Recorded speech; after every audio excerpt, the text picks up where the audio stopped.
యేసుక్రీస్తు వారి నామంలో దేవుని బట్టి మీకు అందరికీ కూడా వందనాలండి.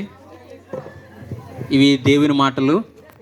ఎందుకంటే మనుషుల మాటలు కొందరికి ఉపయోగపడవచ్చు, కొందరికి ఈ శాపంగా మారచ్చు. కానీ దేవుని మాటలు ఏ ఒక్కరికి కూడా ఆశీర్వాదంగా ఉంటాయి, కానీ శాపంగా మట్టికి ఉండవన్నమాట. అయితే దేవుని యొక్క మాటల్లో ఒక మాట ఉంది. ఏంటి ఆ మాట అంటే, ఏ భేదము లేదు, అందరూ పాపము చేసి దేవుడు అనుగ్రహించే మహిమను పొందలేకపోతున్నారంటండి.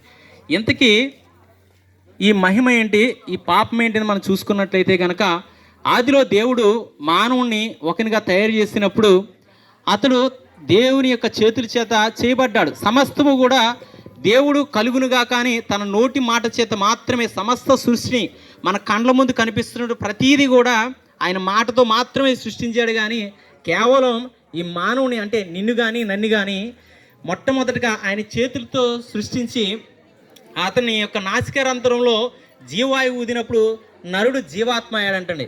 అయితే అప్పటికి ఏ భేదం లేదనమాటండి.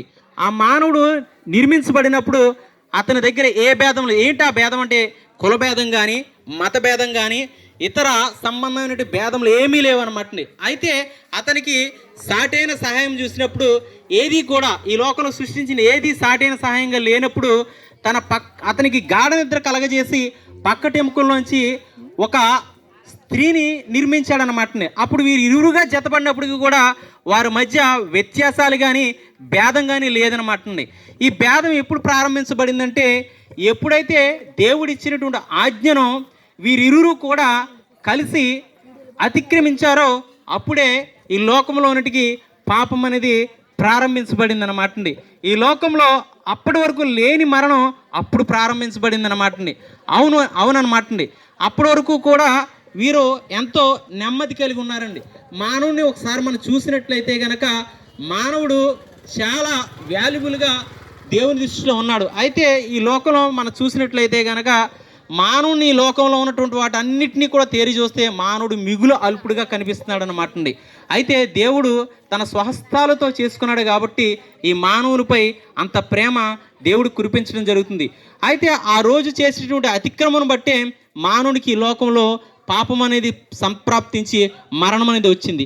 అయితే ఈ యొక్క భూ సంబంధమైనటువంటి మరణం గురించి కాదు, కానీ ఈ యొక్క మనిషి ఈ లోకంలో ఉన్నటువంటి తన ఆయుష్కాలం అంతటిలో కూడా మహా అయితే బలం ఉంటే కనుక 80-75 సంవత్సరాలు, అధిక బలం ఉంటే కనుక 85 సంవత్సరాలు ఈ లోకంలో ఉంటాడు. ఆ తర్వాత ఏంటి అని మన హృదయాలను మనం పరిశోధించుకుంటే కనుక ఏ ఒక్కరికి కూడా సమాధానం అనేది దొరకదనమాటండి. కారణం ఏంటంటే, ఈ మనకున్నటువంటి నేత్రాలు మూసివేయబడినటువంటి. ఎందుకంటే అప్పటి వరకు కూడా ఈ యొక్క మనిషిలో ఒక రకమైనటువంటి మహిమ ఉండేదన్నమాటండి. ఎప్పుడైతే దేవునికి ఆజ్ఞను అతిక్రమించి ఈ లోకంలో ఒక పాపం అనేది ప్రారంభించబడిందో అప్పుడు ఈయనకున్నటువంటి మహిమ కోల్పోయాడు అనమాటండి. అయితే తిరిగి ఈ మహిమ ఎప్పుడు అతనిలో ఆవిర్భవించబడుతుందంటే, ఈ మానవులో ప్రారంభించబడుతుంది అనుకుంటే, ఈ లోకంలో నీ కొరకు నా కొరకు ఒక వ్యక్తి తనకున్నటువంటి మనం చేసినటువంటి పాపం కడిగివేసేటువంటి అధికారం కలిగి ఉండాలన్నమాట. ఆ అధికారం మానవులందరిలో వెతికినట్లయితే కనుక ఏ ఒక్కరిలో లేదన్నమాటండి. అయితే ఆ దేవుడే ఈ లోకంలోనికి నరశరీరుడిగా 2024 సంవత్సరాల క్రితం కాలం పరిపూర్ణమైనప్పుడు స్త్రీ యందు పుట్టి ఈ లోకంలోనికి నరుడిగా వచ్చాడనమాటండి. ఆయనే మనం ఈరోజు అనుకున్నటువంటి వేరొక మతస్థుడు, వేరొక సంబంధమైనటువంటి దేవుడు అనుకున్నటువంటి యేసుక్రీస్తు ప్రభు అనమాటండి. అయితే ఈయనకి ఒక పేరు ఉందన్నమాటండి. ఈయనకి ఆ పేరంటే ఈయన అదృశ్య దేవుడు అనమాటండి. అయితే ఈ అదృశ్య దేవుడు అనమాటండి. ఈయనకి స్వరూపమైన ఏది లేదనమాటండి. ఎందుకంటే ఇతనికి రూపం అనేది లేదనమాటండి. ఇతడు ఆత్మ ఉన్నాడు అనమాటండి.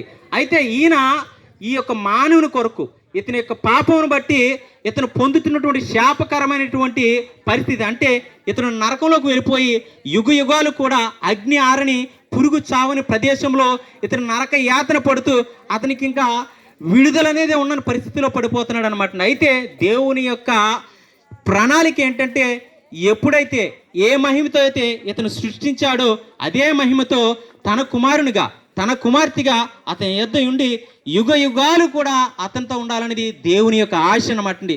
కాబట్టే మనం జీవిస్తున్నటువంటి ఈ సంవత్సరాలన్నీ కూడా మనం కరోనాలో ఉన్న చూసారంటే 21 రోజు క్వారంటైన్. అలాగా ఈ 70-80 సంవత్సరాలు దేవునికి మనకు మధ్య ఉన్నటువంటి ఎడబాటులో క్వారంటైన్ అనమాట అండి. ఈ వ్యాధి అనబడేటువంటి ఈ పాపం మన నుంచి పోవాలంటే ఎవరైతే మన కొరకు ప్రాణం పెట్టారో, రక్తము గార్చారో, మరణం నుంచి లేచి నీ కొరకు నేను వస్తున్నానని మాట ఇచ్చి ఎవరైతే ఆయన మీద విశ్వాసం ఉంచి ఉంటారో వారందరూ కూడా ఆయన రాజ్యంలో చేర్చబడతారండి. అటువంటి ప్రభువుని యేసుక్రీస్తు యందు మీరందరూ విశ్వాసం ఉంచితే గనక యుగయుగాలు కూడా ఆ నిత్య నరకం నుంచి తప్పించబడి నిత్య సంతోష లోకంలో దేవునితో ఉండగలరని దేవుని వాక్యం సెలవిస్తుంది. అట్టి కృప దేవుడు మనందరికీ దయచేయును గాక.